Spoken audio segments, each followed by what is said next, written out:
चालू करो बे। जय हिंद दोस्तों, संसद के आखिरी दिनों में एक बिल पास हुआ जिसने सभी को चौंका दिया। गृहमंत्री अमित शाह जी ने साफ कहा, अगर किसी भी नेता पर गंभीर केस दर्ज होता है और इसे 30 से 31 दिनों तक बेल नहीं मिलती है तो वो चाहे मंत्री हो, मुख्यमंत्री हो या फिर प्रधानमंत्री क्यों न हो, उसे अपनी कुर्सी तुरंत छोड़ देनी पड़ेगी, यानी इस्तीफा देना पड़ेगा। ये बात तो सच है कि ये कानून अगर लागू हो गया तो बड़े बड़े चेहरे राजनीति से गायब हो सकते हैं। अब यही सवाल पूछा गया आम आदमी पार्टी की नेता आतिशी मार्लेना से कि आखिर आपको इसमें दिक्कत क्या है। लेकिन ये आप भी जानते हैं कि इनको इसमें दिक्कत क्या है, क्योंकि इन्होंने ही जेल से सरकार चलाई थी। लेकिन इनका जवाब सुनकर आप हैरान हो जाओगे। सुनिए आतिशी मार्लेना ने क्या कहा। नहीं जी, ये तो ड्रकोनियन है, ये सुपर इमरजेंसी है। पर वो मखौल, वो मजाक जो बनाता हुए दिखाई दी आम आदमी पार्टी सत्ता का, 177 दिन अरविंद केजरीवाल जेल में थे, इस्तीफा भी नहीं दे रहे थे, मुख्यमंत्री थे, कैबिनेट मीटिंग कर नहीं सकते थे और सरकार भी चल रही थी। बात तो सही है। मतलब ये जेल से सत्ता का खेल, ये तो रुकना चाहिए ना। गलत क्या कर रही है सरकार? संदीप जी, ये लोकतंत्र की धज्जियां जो भारतीय जनता पार्टी उड़ाती है वो रुकना चाहिए। चली ना। जब चुनाव आता है, प्रशासन का मिसयूज होता है, वोट काटी जाती हैं, गलत तरीके से वोट बनाई जाती हैं। किस लिए? गलत तरीके से चुनाव जीतने के लिए। मान लीजिए कि वो करने के बाद भी, वोट करने के बाद नहीं जीते, विधायक चोरी करने पे आ जाते हैं ऑपरेशन लोटस के माध्यम से, कि अलग अलग जो विपक्षी पार्टियां हैं साम दाम दंड भेद पैसा धमकी से विपक्ष के विधायकों को खरीदने का प्रयास करते हैं। ये सब दोगलापन है। फिर भी अगर सरकार नहीं बना पाए तो विपक्ष के जो मुख्यमंत्री हैं, जो मंत्री हैं, उनको जेल भेजने की कोशिश करते हैं। हमने देखा पिछले साल किस तरह से विपक्ष के 2 sitting chief ministers Hemant Soren ji, Arvind Kejriwal ji को जेल डाल दिया गया। हमने देखा किस तरह पिनरी विजयन जी की बेटी पे केस किया गया, किस तरह से ममता बनर्जी के भतीजे अभिषेक बनर्जी के पीछे पड़ा गया। तो ये बिल्कुल साफ है कि ये भारतीय जनता पार्टी की लोकतंत्र की धज्जियां उड़ाने का एक और कदम है।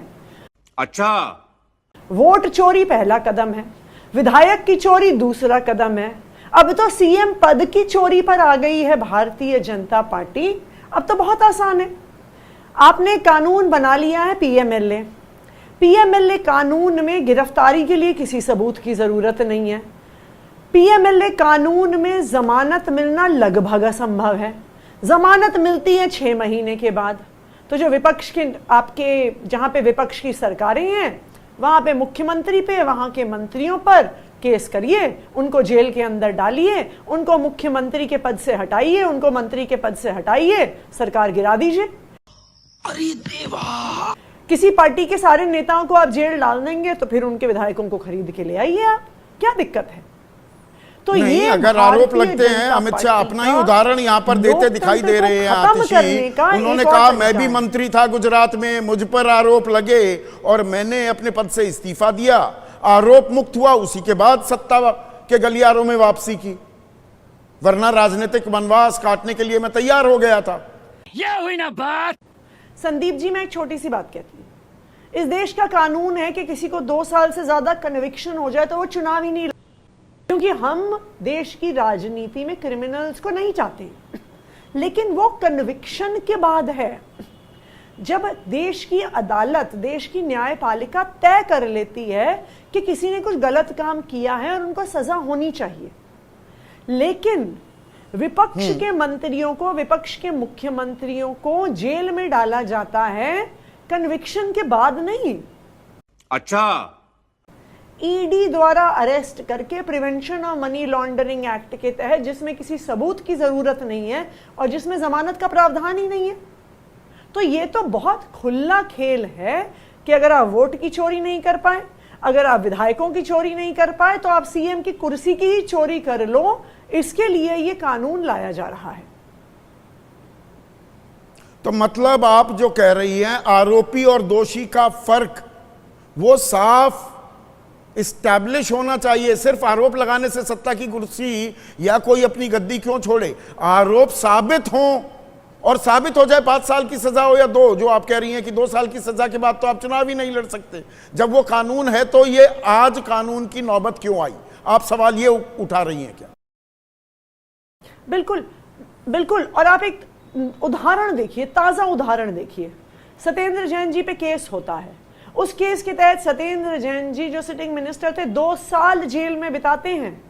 पीएमएलए में केस हुआ, ईडी ने गिरफ्तार किया, कोई सबूत नहीं मिला, फिर भी जेल में रहे। और अब आप देखिए, अब केस उनके खिलाफ, सत्येंद्र जैन जी के खिलाफ केस खारिज हो जाता है।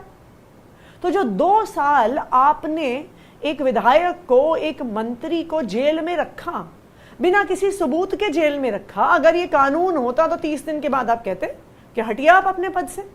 ये तो बहुत आसान तरीका है भारतीय जनता पार्टी का विपक्ष की सरकारें गिराने का।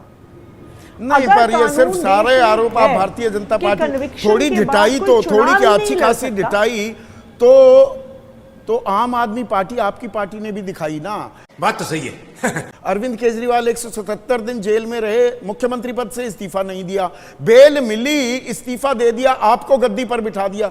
ये तो पहले भी कर सकते थे। नैतिकता नाम की कोई चीज नहीं रह गई क्या राजनीति में?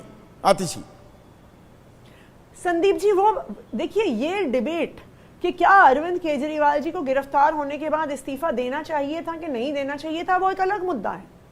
लेकिन ये जो बिल है, आज हम इस पे चर्चा नहीं कर रहे हैं कि क्या अरविंद केजरीवाल जी को जब उन्होंने इस्तीफा दिया 2 महीने पहले देना चाहिए था, 2 महीने बाद देना चाहिए था, कैसे देना चाहिए था, ईमेल पे देना चाहिए था, चिट्ठी लिख के देना चाहिए था। ये आज चर्चा का मुद्दा नहीं है। ये गड़बड़ है बाबा।